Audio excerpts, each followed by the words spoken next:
Assalamualaikum warahmatullahi wabarakatuh. Perkenalkan, nama saya Zulfa Mujtaba, NIM 24114-275 dari Rombel 101. Di sini saya akan menganalisis karya seni yang berkaitan dengan feminisme.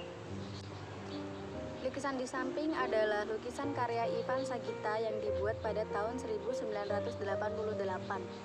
Dituangkan di atas kanvas berukuran 72 x 90 dengan menggunakan cat minyak.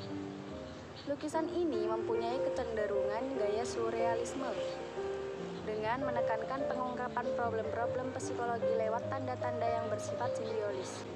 Dalam lukisan meraba diri ini, secara simbiolis dapat dilihat bahwa ada proses pada tiga fitur yang berusaha mengidentifikasi jati dirinya. Padahal, secara kontradiktif, tubuh dan muka figur-figur ini sebenarnya kosong. Dalam kekosongan figur-figur itu hanya ada awan bergerak yang memunculkan tangan-tangan meraba muka.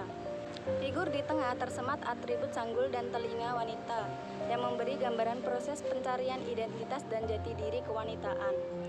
Akan tetapi, figur-figur berjajar itu juga bisa diinterpretasikan sebagai proses introspeksi dan pencarian diri dalam kekosongan.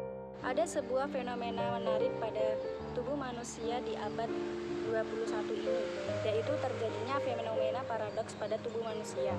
Pada satu sisi ekstrim, tubuh begitu dipuja dengan berbagai citraan yang dikonstruksikan oleh mesin yang bernama iklan.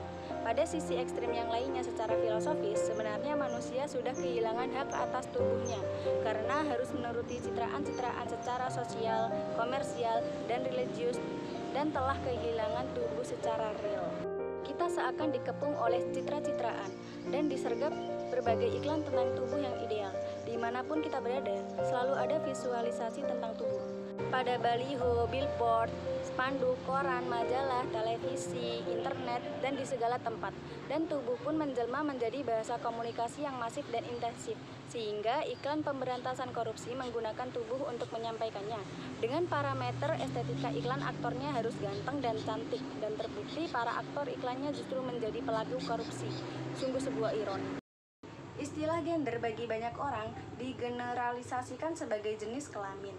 Kesalahan secara substansi ini dapat kita maklumi karena jarang sekali ada penjelasan dan pemahaman yang diberikan oleh instansi-instansi resmi pemerintah, lembaga swasta, maupun media.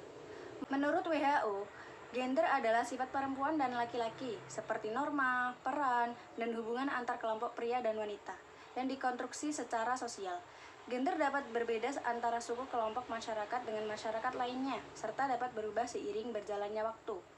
Dari pengertian gender di atas, gender adalah sesuatu yang berbentuk secara sosial dan bukan dari bentuk tubuh laki-laki maupun perempuan. Gender cenderung merujuk pada peran sosial dan budaya dari perempuan dan laki-laki dalam masyarakat tertentu. Seperti yang dikatakan Kiai Haji Abdurrahman Wahid atau biasa disebut Gus Dur, kesetaraan bersumber dari pandangan bahwa setiap manusia memiliki martabat yang sama di hadapan Tuhan. Kesetaraan meniscayakan perlakuan yang adil, ketiadaan perilaku diskriminatif, dan juga ketiadaan subordinasi. Dengan demikian, kesetaraan ini juga mencakup perlakuan yang adil terhadap semua manusia apapun jenis kelamin dan orientasi seksnya. Tanpa membedakan laki-laki atau perempuan, harus ada kesetaraan perlakuan di hadapan konstitusi. Laki-laki dan perempuan punya hak yang sama atas tubuhnya sendiri. Jadi, dalam sebuah ikatan pernikahan sekalipun, perempuan tetap punya hak atas tubuhnya, dan tubuhnya bukanlah milik suaminya, seperti dogma ataupun doktrin agama atas penafsiran teks kitab suci yang sempit, hingga mengakibatkan adanya eksploitasi yang bersifat patriarkis. Dalam genre lukisan ini, Ivan merupakan seniman dengan intensitas kreatif tinggi dan kesetiaan yang panjang.